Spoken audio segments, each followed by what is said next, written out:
여러분의 즐겁고 풍요로운 지역 생활을 위한 정보 전해드립니다. 슬기로운 지역 생활. 오늘은 거창군 소식 들어봅니다. 거창한 이야기. 주간 거창 한들신문 송준섭 편집국장 연결돼 있습니다. 안녕하세요. 네, 안녕하세요. 네, 오늘 첫 소식 어떤 내용입니까? 네, 오늘 첫 소식은 환강 하천 정비에 따른 생태계 파괴 우려가 생겼다는 소식입니다. 네, 환강은 거창에서 시작해서 하천댐으로 흘러가는 강으로 알고 있는데요. 이번에 하천 정비를 하게 됐나 보네요. 네, 이번에 환강 거창지구 하천환경 정비 사업은 낙동강 유역환경청이 시행하는 사업입니다. 지난 9월 22일에 거창읍사무소 대회의실에서는 주민 설명회를 열었습니다. 이 사업은 약 3년 동안 180여 원에 들여 추진하는 대규모 공사로 환강과 지방 하천이 만나는 지점에서 물이 원활하게 빠지도록 정비해 피해를 방지하기 위한 목적이라고 밝히고 있습니다. 네. 이 환강과 지방 하천이 만나는 지점에서 모래 준설을 하게 됐는데 환경에 끼칠 수 있는 영향 때문에 일부에서는 우려의 목소리도 나오고 있다고요?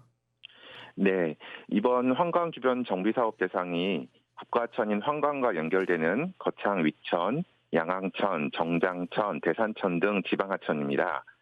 거창 시민단체와 환경단체는 이 가운데 특히 양항천 공사의 문제 제기를 집중하고 있습니다. 거창 시민단체 푸른 산내들의 이순정 대표는 이번 공사에서 총 사토량이 23만 톤이고 준설량이 16만 톤에 이른다면서 준설량이 너무 많아 자연 생태에 큰 영향을 주게 된다고 했습니다. 특히 준설 지역인 양항교 학숲 아래쪽은 수달이나 겨울 철새가 머무른 곳으로 그대로 두는 것이 바람직하다고 주장했습니다. 또 소규모 환경 영향 평가를 한다고는 하지만 그에게는 문헌조사나 모니터링 정도이고 현장 조사가 없다면서 시민단체의 현장 참관을 요구하고 있습니다. 그렇군요. 그럼 앞서 주민 설명회에서는 주민들의 반응 어땠습니까?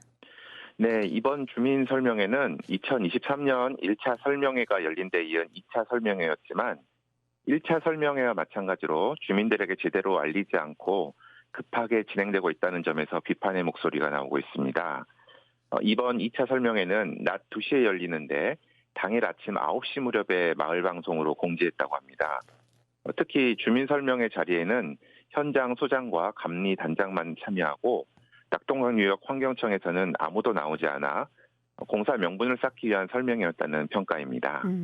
주민 설명회부터 뭔가 삐걱거리기 시작했는데 최근에는 환경단체와 감리단장이 함께 현장을 둘러보는 시간이 있었다고 합니다. 그 자리에서는 어떤 의견들이 오갔죠? 네, 환경단체의 요구로 9월 30일 오후 2시에 푸른 산내들 거창 하천환경교육센터, 거창 환경실천단, 함께하는 거창 등이 공사 감리단장과 함께 공사 예정 현장에서 의견을 나누었습니다. 이 자리에서 감리단장은 지금은 풀이 높이 자라서 현장 확인이 어렵다면서 겨울이 되어 모래더미가 드러나 측량할 때 환경단체들이 의견을 내달라고 했습니다. 환경단체 등 이날 참여한 단체는 양항제 부근은 생태환경을 유지하고 있는 최후의 장소라면서 반드시 보존해야 한다고 강력히 주문했습니다. 특히 꼭 준설이 필요한 상황이라면 이를 최소화하는 방안이 필요하다고 대안을 내기도 했습니다. 네, 이 생태 환경 보전과 치수를 위한 공사는 서로 맞설 수밖에 없는 문제인데요. 자연 생태도 지키고 치수도 잘할 수 있는 타협점이 만들어지길 기대해 보겠습니다. 다음 소식은 뭡니까? 네, 다음 소식은 지난 9월 19일부터 10월 12일까지 열리고 있는 거창 가막산 별바람 언덕 축제 소식입니다. 이번 행사도 거창 군민은 물론 각지에서 많은 분이 방문하셔서 아스타꽃을 비롯한 넓은 꽃밭과 함께 주변에 어우러진 풍경 속에서 아름다운 가을을 맞이하고 있습니다. 네, 가막산 별바람 언덕 꽃별 축제 한창 성황리에 진행 중인데 지난해에는 교통 문제 등이 지적되기도 했습니다. 올해에는 상황이 어떻습니까? 네, 지난해에는 가막산으로 올라가는 길이 공사 중이거나 고장난 차량 문제 등으로 큰 교통 혼잡을 겪었습니다. 올해는 도로 정비가 끝났고 차량 유도나 안내 전광판 설치 등으로 한결 좋아지기는 했습니다. 네. 그러나 여전히 가막산 정상 주차장까지 올라가는 시간이 최소 1시간에서 4시간까지 걸리는 등 교통체증이 심하게 일어나고 있습니다. 가막산 정상에 수백 대를 세울 수 있는 주차장이 있지만 오르는 길과 내려오는 길이 왕복 2차선에 불과하고 올라가는 차량이 내려오는 차량보다 훨씬 많아서 극심한 정체가 벌어지고 있습니다. 네. 가막산까지 올라가는 길이 언덕길이어서 불편도 불편이지만 위험하기도 할 텐데요. 다른 대책은 없습니까? 네, 지난해 행사 때 올라가는 방향 교통체증 문제로 많은 분들이 순환버스 도입을 제시했습니다. 네. 그러나 거창구는 올해도 그에 대한 대비는 없고 산 정상부 주차장만 더 넓게 만들었습니다.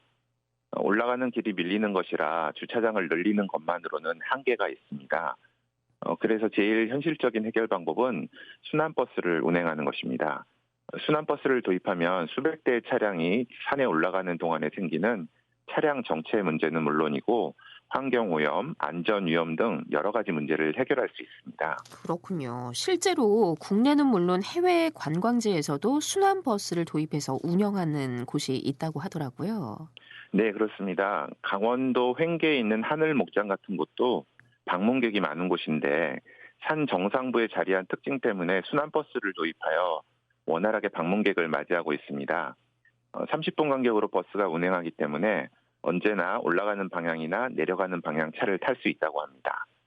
외국 사례로는 디즈니성으로 유명한 독일 피센에 있는 노이슈반슈타인 성이 전 세계에서 오는 관광객을 순환버스와 마차로 수송하고 있습니다. 이곳은 순환버스와 마차뿐만 아니라 많은 사람이 산길을 걸어서 오르내리기도 합니다. 네, 이런 내용을 좀 참고를 해야겠습니다. 앞서 최대 4시간 정도 걸린다라고 하셨는데 이 정도면 명절에 고속도로에서나 겪을 법한 그런 일이잖아요. 올해 행사 잘 평가를 하면서 순환버스 도입 등 적절한 대책이 만들어지길 바랍니다. 이어서 어떤 소식입니까? 네, 지난 9월 25일부터 28일까지 열린 2025년 거창 한마당 축제와 앞서 말씀드린 가막산 별바람 언덕 축제에서 다회용 그릇과 컵 등을 써서 거창에서 열리는 축제가 친환경 축제의 장으로 자리 잡아가고 있다는 소식입니다. 네, 곳곳에서 열리는 축제마다 먹거리 장터 빠지지 않죠. 지금까지 대부분 일회용 그릇 등을 많이 써서 쓰레기 발생량이 많았는데요. 거창은 이 문제를 해결을 했군요. 네, 거창구는 지난 봄에 다회용기 재사용 촉진 지원 사업에 공모하여 선정되었습니다. 그래서 거창 한마당 축제 등 지역 축제 기간에 향토 음식관, 푸드트럭, 먹거리 장터 등에서 다회용 그릇과 컵을 쓸 수 있게 준비했습니다. 이용하시는 분들도 자연스럽게 다회용 그릇과 컵을 쓰고 반납하는 곳에 가져다 주는 등 환경을 지키고 순환 경제를 만드는데 함께 마음을 모았습니다. 그렇군요. 행정이 앞장서서 바람직한 결정을 하고 주민들이 그 결정에 힘을 보탠 모범적인 사례라고 할 수 있겠습니다. 앞으로도 크고 작은 행사에서 일회용품을 줄이고 다회용 그릇과 컵 사용이 자연스러운 문화로 자리 잡길 기대해 봅니다. 이번에는 어떤 소식이죠? 다음 소식은 지난달 20일 거창군 위천면 서덕들에서 펼쳐진 거창 기후정의 행진 소식입니다. 지난 주말 전국 곳곳에서 기후정의 행진 열렸습니다. 거창에서도 같은 행사가 진행이 됐나 보네요.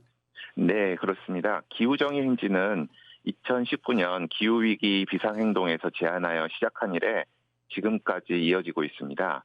거창은 전국 행사보다 조금 앞서서 행사를 했습니다. 이번 거창 기후정의 행진은 지난해에 이어 두 번째 행사인데 거창 하천환경교육센터를 중심으로 푸른 산내들, 정교적 거창지회, 여성농민회, 한살림 산하늘 공동체 등이 참여했습니다. 네, 지역의 다양한 단체가 힘을 모아서 두 번째 기후 정의 행진을 이어간 점 의미 있게 다가옵니다. 실제 어떤 모습이었습니까? 네, 거창 기후정의 행진은 거창읍이 아닌 거창군 위천면 서덕들이라는 넓은 틀에서 열립니다. 이곳은 전봇대 등 전선이 거의 지나가지 않아서 넓은 벼 들판이 펼쳐지는 곳이라 상징적인 곳입니다. 행사는 참가자들이 꿀벌과 잠자리 모양, 그림판을 몸에 두르고 꼬리칠의 도롱뇽 스티커로 모자와 옷을 장식한 채 들판에서 행진을 했습니다. 행진 중간에는 거창 화천환경교육센터에서 기후위기와 잠자리라는 주제로 이야기를 들려주기도 했습니다. 네. 거창 기후 정의 행진은 규모는 소박했지만 기후 위기에 대한 절박한 마음을 담아서 열린 의미 있는 자리였겠습니다. 다음 소식도 궁금하네요. 네, 다음 소식은 거창의 전국 군단위 지역에서는 처음으로 항일 독립운동 기념관이 문을 열어 거창과 서북부 경남 지역 독립운동 사료의 전시와 발굴 등 교육의 장으로 쓰이게 되었다는 소식입니다. 특히 군 지역 최초로 세워진 항일 독립운동 기념관이라서 더욱더 눈길을 끄는데요. 기념관 어디에 자리하고 있습니까? 네, 이번 항일 독립운동 기념관은 거창읍 시장 1길 20번지에 자리를 잡았습니다. 지상 2층 115.26제곱미터의 작은 건물입니다. 1층에는 그동안 수집한 사진 등 기록물을 전시해서 거창 지역 등 항일 독립운동 역사를 배울 수 있는 자리를 만들었습니다. 아직은 전시물 등이 충분하지 않고 운영 계획 등이 미비한 편이지만 차차 자리를 잡아서 거창과 서북부 경남 지역의 항일 독립운동 기록이 잘 이어지기를 모두 바라고 있습니다. 네, 지역의 역사를 기억하고 이어가는 소중한 공간으로 자리 잡길 바랍니다. 거창군 소식 잘 들었습니다. 네, 고맙습니다. 거창 한들신문 송준섭 편집국장이었습니다.